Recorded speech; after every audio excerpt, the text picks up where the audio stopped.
Hey guys, it's me, Bella. Ignore like the messy background. We're gonna ignore that that's even there. But I'm here today to present my recipe modification assignment. And as you guys can see, I chose to do a low sodium diet. And what really interests me to do this was that my brother-in-law, he is like a renal patient, gone through all stages of kidneys from dialysis to a transplant. So of course, low sodium as well as other contingencies like potassium intake and whatnot are very important. So I really wanted to kind of dive in a little deeper. So I did a low sodium diet. So what is a low sodium diet? And I'm going to be reading off of my PowerPoint as if I'm presenting. So according to the Academy, a low sodium diet restricts the amount of sodium received from food and beverages a day to 1,500 to 2,000 milligrams a day. And obviously this number can vary depending on the person's health and disease that they may have. So as we all know, salt is the main source of sodium, and that means we have to be adamant in reading food labels to see how much sodium is in one serving is very important. So it's usually advised to those on a low sodium diet that to select foods with 140 milligrams of sodium per less and avoid anything greater than 300 milligrams per serving. When eating out, try to look at the menu beforehand and be able to view the nutrition facts. That way you kind of have an idea of what foods may be high in sodium, maybe what you can alter if there's a certain food you like. And you can always try to ask the cook to see if they can make it without sodium, or they could always put sauces on the side because as we know, a lot of processed sauces are high in sodium due to the salt content.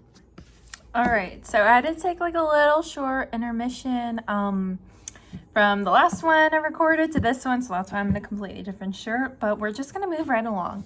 So here we have like why low sodium diet, and this is in terms of like why certain people need to go on it for what certain medical conditions and what it does to those conditions. So why low sodium diet? A low sodium diet is usually prescribed by the following groups of people with these health problems: hypertension, kidney disease, liver, heart failure, shortness of breath, and of course any sort of types of edema, swelling and water retention. So the effects of sodium on hypertension: as sodium increases in the bloodstream, it increases blood pressure as well. Kidney disease as a result from the high blood pressure caused by high sodium buildup. This can also damage kidney function, resulting in more waste and fluid buildup. Liver disease, heart failure, and shortness of breath. Excess sodium can cause fluids to build up around legs, lungs, stomach, and heart. Thus can result to high blood pressure, difficulty breathing, and alter heart and liver function. And as well as what we talked about, sodium can also worsen edema. And even those who are on blood pressure medication or diuretics, it's still a big cautionary to try to reduce sodium intake as well. So luckily for those who are on a low sodium diet, due to health conditions, there's tons of options and really helpful resources to kind of help them navigate through this unique diet and just kind of help to realize where sodium comes from, where it could be hidden, and how we can come back on that. So we're going to talk about that now. So we can avoid processed foods and eat more fresh items. So frozen and fresh produce obviously will have lower to no sodium versus its canned counterparts. So a lot of canned foods add preservatives, including salt, to help, keep it preserved for a longer amount of time versus fresh food or frozen food. Eat fresh meats versus processed meats. So of course, your pepperoni, sausages, all those types of meats that are processed, they also have tons of salt in them, unfortunately.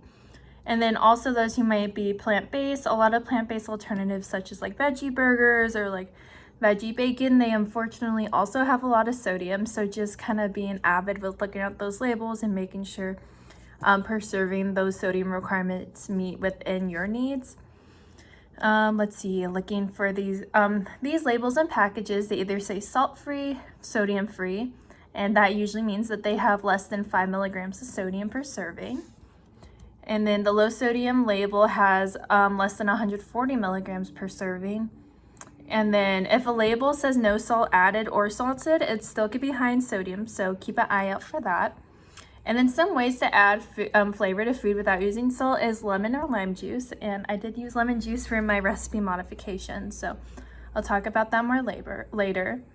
Various herbs, pepper, bread flakes, and you'd use a few drops of hot sauce because it still does have sodium, but just a few to enhance the flavor as well. So here I have the Nutrition Care Manual Foods Recommended List for those who are on a low sodium diet. This is an amazing resource, by the way, to kind of just get a synopsis of low sodium diet and maybe how to go about it. So, you know, some recommended foods are certain grains with less than 80 milligrams of sodium per slice, dry pasta, oats, grits, frozen vegetables or fresh vegetables, same with fruit.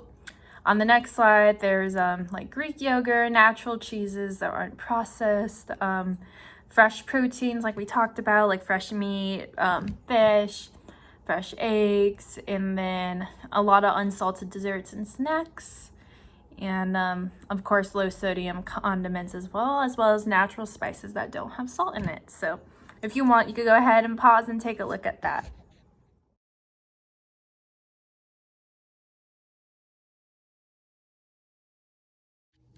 And then here we have the Nutrition Care Manual's take on foods not recommended for a low sodium diet. So you're gonna have your breads or crackers topped with salt, cereals with more than 300 milligrams of sodium per serving, a lot of packaged bread crumbs, self-rising flours, a lot of canned vegetables, frozen vegetables, sauerkraut and pickled vegetables, buttermilk, processed cheeses.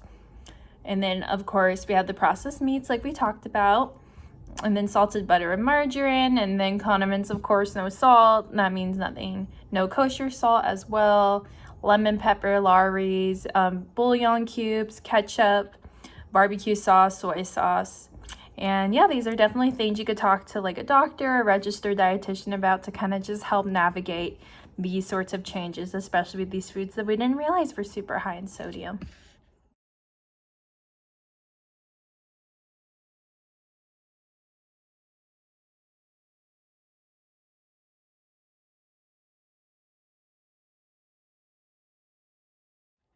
All right, so this is my last video I'm going to put in here in this kind of format. So I'm just going to pretty much summarize my recipe modification. And then as you'll see in the other videos of me test trying it, I'll also be kind of repeating these things as well. So I did pizza because I know it's a big hit out here and a lot of people love it. My brother-in-law likes pizza too, so that was a big inspiration of why I chose it. And obviously pizza is notorious for being super high in sodium, but in my head, I felt like this could also be a practical food that someone could, you know, easily make themselves if it's pretty easy. It just does take a little time. But so I did my 4 modifications and what I did with that. So pretty much I switched from a normal like pizza sauce. I used just a regular tomato paste that's low in sodium. And then what else? Oh, for cheese, of course, we always know that there's processed cheese on a pizza. I kind of made my own and I made it dairy-free. I know that wasn't required, but I'm lactose intolerant. So what I did, I pretty much made my own like little cheese sauce. So I mixed like potatoes, carrots, and added nutritional yeast. And I used lemon juice instead of salt to make that vegan cheesy taste. And it tasted really good. I also didn't add salt to the dough. And then I also used chicken that wasn't seasoned. It was just plain white chicken. And then pretty much I did all that. And then I kind of put everything into a calorie counter. And I did it for the entire pizza. So for the entire pizza, I believe it had around 111 milligrams of sodium. So then per slice, per serving, assuming that the pizza has 8 slices, it came out to around like 14 milligrams, I believe. I definitely say in the next video, but it was around that per slice, which is well below the recommended, you know, amount. So we're good there. So it's a super low sodium pizza. But yeah, we thought it was awesome. And I kind of had to compute it a few times because I thought that was just super low for the entire pizza. But I thought I did a pretty good job and it tasted like a normal homemade pizza. It was really good. But yeah, thanks for watching, guys. And I hope you enjoy the rest of the clips of my little pizza journey.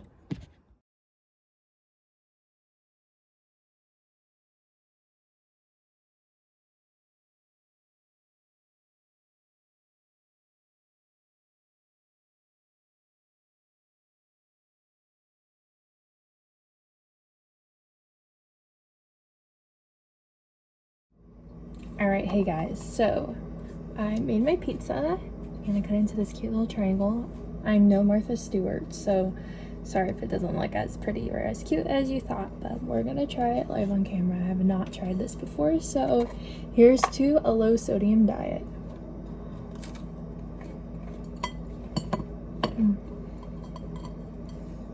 It's pretty good. It tastes like pizza to me.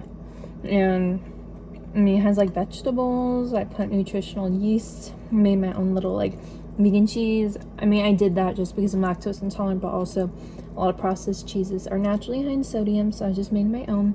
Low in sodium, has more minerals, and also dairy free. It's pretty good. So I think just adding the different vegetables to it really helps to like bring out a flavor and not make it taste so bland, if that makes any sense. I didn't add herbs to it just because I didn't have them, but I mean, if you want to, you definitely can. I'm just not really good with how to use herbs quite yet, but yeah, pretty good and pretty simple, and I mean, take some time definitely to kind of make it, but I would say it's totally worth it. Okay, wait, don't try it yet. Right. So this is my husband. He's gonna also try it live on camera. Isn't he dressed so nice? Okay, all right, you could go try it now. All right. You can be honest. Is it good? I like it. Or bad? Okay, nice answer. If you said it was bad, you would sleep on the couch, but you said it was good. Okay, do you think your brother would approve? His brother is like a renal patient, has had tons of kidney issues, and has had to go on a low sodium diet. Do you think he'll like it? I think he would. He would just have to make sure it's prepared. He's a little bit more cautious about that. Yeah, obviously. Yeah, I think he would like it. A renal diet has more contingencies than just the basic low sodium diet, but all right. Yay, now we have lunch and dinner. Okay, awesome.